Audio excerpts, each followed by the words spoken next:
के बाद आप तमाम लोगों का फिर एक बार स्वागत है। मैं हूं सलामत अली। आगे बढ़ते हैं देश और दुनिया की बात। अब बात करते हैं मुंबई की। आइए देखते हैं क्या कुछ हो रहा है मुंबई में।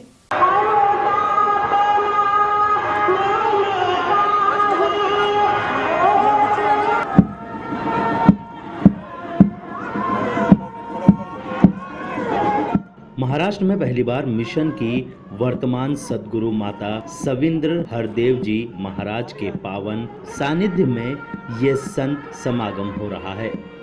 खारघर के मशहूर सेंट्रल पार्क के नज़दीक सेक्टर 28 और सेक्टर 29 में स्थित सिडको के विशाल मैदानों में इस 3 दिवसीय संत समागम का आयोजन किया गया। पहले दिन विधिवत रूप से माता जी का आगमन समागम के मुख्य द्वार से हुआ। समागम कमेटी मेंबरों ने माता जी का स्वागत किया। इस मौके पर अमृता फर्नांडिस भी पहले दिन यहां पर माता से आशीर्वाद लेने पहुंची थी। मैम से हम जानना चाहेंगे कि अमृता जी यहाँ पर आए तो उनका कैसा अनुभव है और निरंकारी मिशन के योगदानों के बारे में वो क्या कहना चाहेंगी। ये बहुत अद्भुत अनुभव है और पहली बार ऐसा हुआ है कि सविंदर माता जी जो माँ है हमारी, वो गुरु माँ बनी है और उनका स्नेह यहाँ हर तरफ बरस रहा है। मिशन ने तो काफ़ी अच्छे काम किए हैं, चाहे वो लोगों को बहुत ही सरल तरीके से सिखाना कि जीवन कैसा बिताया जाए, या ब्लड डोनेशन के कैंप्स करना जिसमें हाईएस्ट कलेक्शन ऑफ ब्लड हुआ है। तो मिशन के काम तो अति सराहनीय है। और जैसे कि आपने देखा, भक्तों की तो यहाँ तांता है और सभी के मन में एक श्रद्धा का भाव है। और इन्होंने, संतों ने हमें जीवन का रास्ता दिया है, रास्ता दिखाया है, सही रास्ता, भौतिक जीवन से आगे निकल के शांति से एक साथ रह के कैसा जिया जाए। तो ये बहुत ही सुंदर अनुभव है और मेरा सौभाग्य है कि मैं यहाँ आई हूँ। Thank you ma'am. और आप क्या संदेश देना चाहेंगी हमारे न्यूज़ डिवाइन के व्यूवर्स को।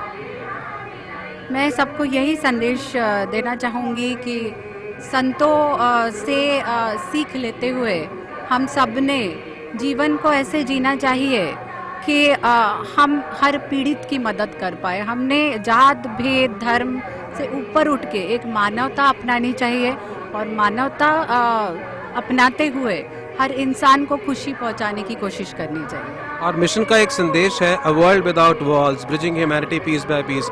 सब दीवारों के रहित एक संसार बने जहाँ कोई दीवार ना हो। जैसे आपने अभी कहा जाति पाति की दीवार, तो इस समाज में इन दीवारों को गिराने के लिए आपको क्या लगता है कि ये आध्यात्मिक मुहिम या आध्यात्मिक जागृति कितनी कारगर सिद्ध हो सकती है। बहुत ज़रूरी है आध्यात्मिक जागृति, और इस जागृति के द्वारा ही हर इंसान आप को पहचानेगा और इंसानियत समझेगा। तो आध्यात्मिक जागृति ही हमको जीवन में आगे ले जा सकती है। यही हमारे देश को भी सुपर पावर बना सकती है। हर अच्छी चीज़ अगर हो सकती है वो चालू आध्यात्मिक जागृति से हो सकती है। आज हम यहाँ महाराष्ट्र के 50वें वार्षिक संत समागम पे इधर मिल के बैठे हुए हैं, जिसे हम एक ट्रिब्यूट की तरह सेलिब्रेट कर रहे हैं। A tribute to the life and teachings of Babaji and his complete surrender for the cause of humanity, love for all। और जैसे पहले भी दास ने बोला था, he was just love personified। आपने अभी महापुरुषों को कविताओं में, गीतों में, प्रवचनों में सुना, किस प्रकार सबने जिक्र किया कि अपनी सेहत की, खाने पीने की, आराम की चिंता किए बगैर उन्होंने दिन रात मिशन के लिए लगाया, ताकि इस ब्रह्म ज्ञान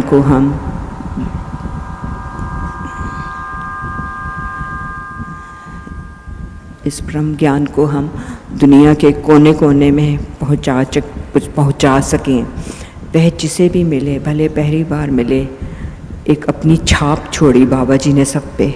और ये सिर्फ इसलिए हो पाया क्योंकि उन्होंने सिर्फ प्यार करने के लिए नहीं बोला सबको, उन्होंने खुद प्यार करके दिखाया सबको। एक सेइंग है, if you want to be truly loved become love. साथ संगत जी, यहाँ बाबा जी का परिवार बैठा है सारा। अक्सर हम एक बच्चे को देख के बोलते हैं इसका बिहेवियर, इसका बातचीत करने का तरीका अपने पिताजी से कितना मिलता है। तो बाबा जी ने तो सबको सिर्फ प्रीत, प्यार, नम्रता सिखाई। जिसको मिले झुक के मिले, अदब से मिले, सबके लिए, छोटे बच्चे से लेके बड़े बुज़ुर्ग तक सबके लिए उनके अंदर रिस्पेक्ट था। साथ संगत जी, हर गुरसिख का जीवन ऐसे बन जाए ताकि जो भी मिले हम उसको प्रीत, प्यार, नम्रता से मिलें और ऐसी पहचान बन जाए ताकि किसी को पूछने की ज़रूरत न पड़े ये कौन है। हमारे कर्मों से हमारी निरंकारी होने की पहचान बन जाए। साथ संगत जी, हमने बढ़ चढ़ के इस मिशन के कार्य को आगे बढ़ाना है, बाबा जी की शिक्षाओं को आगे बढ़ाना है और हमने अपनी कर्मों द्वारा अपनी लकीर लंबी करनी है। किसी की लकीर मिटा के अपनी लकीर लंबी नहीं करनी। साथ संगत जी, एक एक गुरसिख के फेस से ऐसी डिविनिटी रिफ्लेक्ट करे, पीस, सेरेनिटी रिफ्लेक्ट करे कि जो भी देखे एक मैग्नेट की तरह अट्रैक्ट हो। और ऐसा ही जीवन बाबा जी ने सारे महापुरुषों से चाहा। अरदास करें सबका ऐसे बन पाए और मिशन को हम दुनिया के कोने कोने तक पहुंचा पाएँ। साथ संगत जी, धन निरंकार जी।